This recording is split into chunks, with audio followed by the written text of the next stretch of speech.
आज मैं बात करूंगा पुशअप्स के बारे में कि कौन सा वेरिएशन पुशअप्स का आपके लिए बेस्ट रहेगा अगर आप मसल ग्रोथ अचीव करना चाहते हैं या आपके पास इक्विपमेंट की थोड़ी कमी है और आप अगर घर पे वर्कआउट करते हैं तो क्या आप ऐसी चेस्ट बिल्ड कर सकते हैं जैसे आप जिम जाके बिल्ड करते हैं।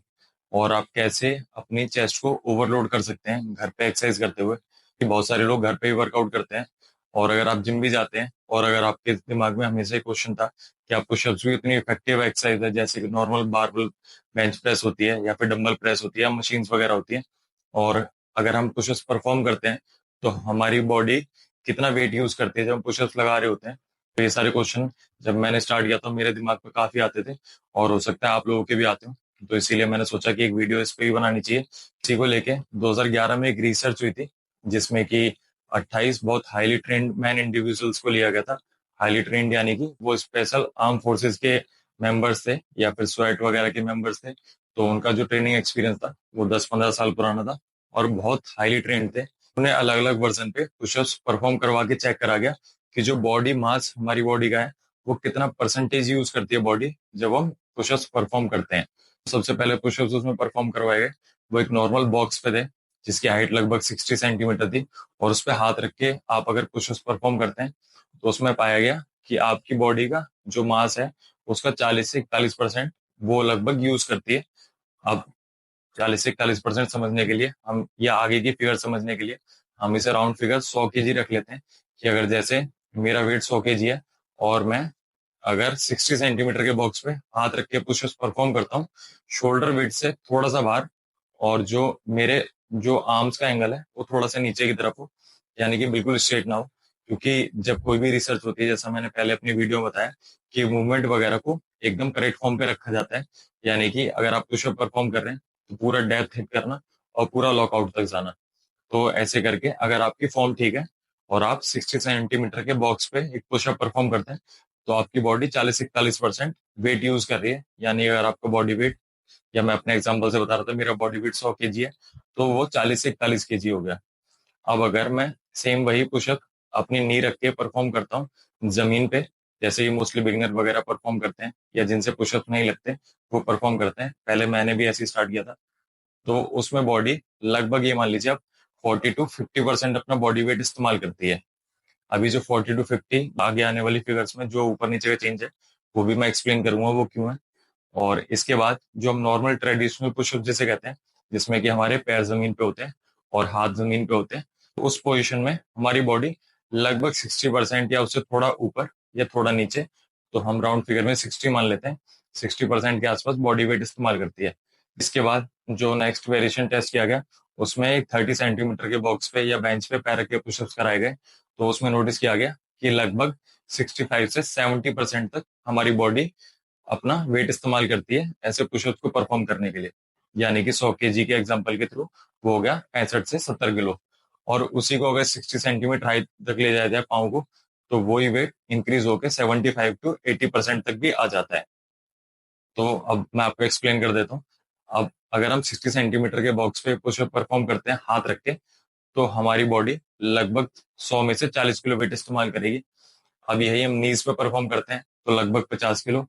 अब अगर हम अपने पाँव को 30 सेंटीमीटर के बॉक्स यानी 1 फीट की हाइट पे रखते हैं तो लगभग 65 से 70 किलो। और अगर 2 फीट के बॉक्स पे 60 सेंटीमीटर की हाइट पे रखते हैं तो हमारा बॉडी वेट 75 से 80% तक इस्तेमाल होगा। अब इससे आपको आइडिया होगा कि आप अपनी जैसे जैसे हाइट इंक्रीज करते जाएंगे पाँव की, तो धीरे धीरे करके उसकी डिफिकल्टी का लेवल बढ़ता जाएगा। अब जैसे कि उसमें देखा गया कि 60 सेंटीमीटर के बॉक्स पे हाईएस्ट वेट चेस्ट पे पड़ रहा था। अब अगर आप 60 से ऊपर बढ़ाना चाहेंगे तो आपको बढ़ाने में ज्यादा लोड तो मूव होगा, बट वो चेस्ट से शोल्डर की तरफ शिफ्ट होता जाएगा।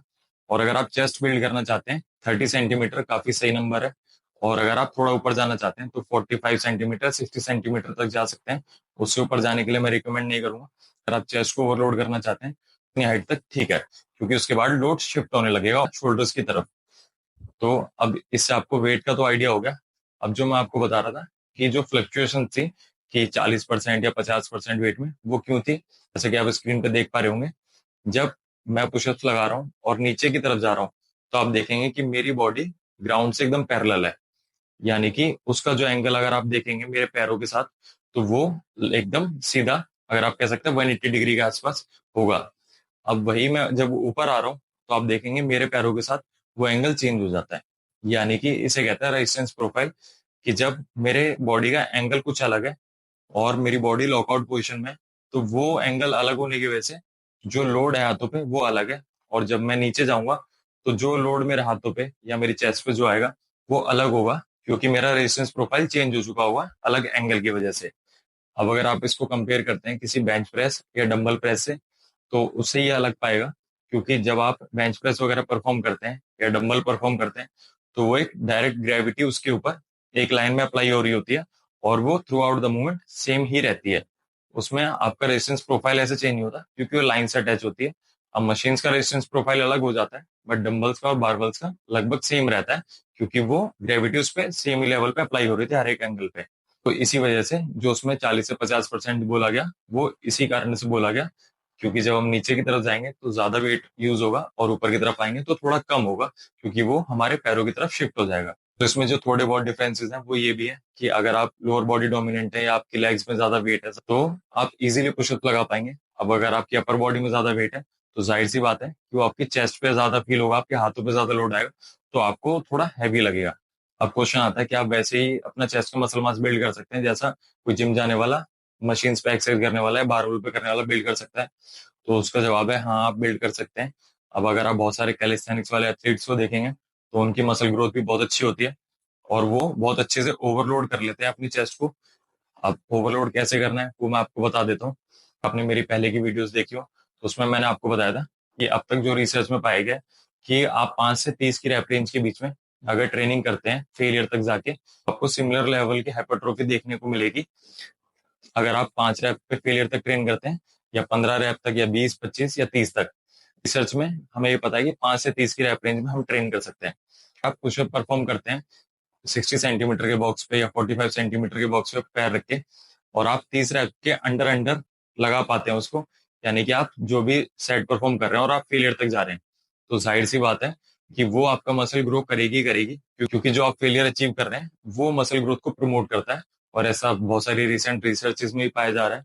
वो अगर आप अपने पुशअप परफॉर्म कर रहे हैं और फेलियर तक जा रहे हैं और आपकी जो रैप रेंज है वो 30 से अंडर है, यानी कि आप 30 से कम रैप पे ही फेलियर अचीव कर लेते हैं, तो आप उसे अच्छे से ओवरलोड कर पा रहे हैं, तो उसी का और सेट परफॉर्म कर सकते हैं। और आपको एक चीज ध्यान रखनी है कि जो आपका मूवमेंट पैटर्न है, जैसे कि रिसर्चेज में कंट्रोल रखा जाता है, तो आपको एकदम कंट्रोल में नीचे जाना है और कंट्रोल में ऊपर आना है, पूरी डेप्थ हिट करनी है। वही जैसे कि मैं अपने जिम की ट्रेनिंग में सबको बोलता हूँ, अगर आप 30 से ऊपर रैप लगा लेते हैं इजीली अपने हर एक सेट में, तो आप उसको लोड बढ़ाने के लिए कोई 5 या 10 किलो वेट ऐड कर सकते हैं। जैसे अगर आप घर पे वर्कआउट करते हैं तो एक बैकपैक लीजिए और उसमें कुछ वेट डाल लीजिए। अब वो वेट आप कैसे भी अरेंज करिए, आपको बस वेट पता होना चाहिए कि वो कितना वेट है। और फिर उसके बाद अगर आप वही अपनी 5 से 30 की रैप रेंज में फेलियर पे ट्रेन करते हैं, तो आपको वो सेम ही स्टिमुलस प्रोवाइड करेगा अगर आप किसी और बारबल पे या किसी और एक्सरसाइज पे परफॉर्म करते हो। के अंदर और भी छोटे छोटे डिफरेंसेस हैं, बट ये कि अभी हमें उस पर नहीं जाना है, क्योंकि जैसा कि मैं बोलता हूँ, अगर हम बिलो एवरेज हैं या एवरेज के आसपास हैं तो हमें हर एक छोटे पैरामीटर को टिक करने की जरूरत नहीं है, हम प्रोग्रेस कर सकते हैं। बट ये कि अब मुझे लगता है कि कोई वीडियो देखने वाला मिस्टर इंडिया की तैयारी तो कर नहीं रहा होगा, बस वो अपनी फिजिक इंप्रूव करना चाहता होगा, तो वो अच्छे से घर पे पुशअप्स लगाते हुए अपनी चेस्ट वगैरह को, शोल्डर्स को, ट्राइसेप्स को बिल्ड कर सकता है। बट अब अगर आप बहुत हायर लेवल पे जाने चाहते हैं, अपने मसल मास को बहुत ज्यादा ग्रो करना चाहते हैं, तो आपको जिम की तरफ आना ही पड़ेगा। या आप अगर आप जिम भी जाते हैं तो आपको इस वीडियो से ये जनरल आइडिया हो गया कि जो आप पुशअप्स वगैरह परफॉर्म करते हैं वो कितनी हाईली इफेक्टिव एक्सरसाइज है। जैसे कि लॉकडाउन वगैरह के टाइम पे मैं घर पे ही वर्कआउट करता था, तो उस दौरान मैंने काफी पुशअप्स वगैरह परफॉर्म करे, और यही जो रिसर्चेज वगैरह ये मैंने उसी टाइम ही रीड करी थी, क्योंकि मेरे मन में ये क्वेश्चन बहुत ज्यादा आ रहा था उस वक्त कि क्या ये उतनी इफेक्टिव होगी या नहीं होगी। तो फिर उससे मेरा ये दिमाग का इशू रिजोल्व हो गया कि नहीं, इससे भी मैं अच्छी चेस्ट या अपनी फिजिक बिल्ड कर पाऊंगा, क्योंकि मैं शुरू से मेरा जो फोकस रहा है वो अपनी चेस्ट इंप्रूव करने पर है। और मेरे को जो इतने महीनों में वो कंसर्न था लॉकडाउन के टाइम, वो इसी चीज को लेके था कि मेरी चेस्ट अगर मैं ढंग से ओवरलोड नहीं कर पाया और वो कहीं उसमें एट्रोफी ना होने लगे। बाकी मसल पार्ट का मेरे को कभी इतना कंसर्न नहीं था जितना शुरू से अपनी चेस्ट का था। तो मुझे लगता है कि शायद इस वीडियो से आपकी कुछ हेल्प हो पाएगी। और अब अगर आपका कोई क्वेश्चन हो तो आप मुझे कमेंट करके पूछ सकते हैं या मुझे इंस्टाग्राम पे मैसेज कर सकते हैं। तो चलिए मिलते हैं फिर नेक्स्ट वीडियो में। Thank you so much.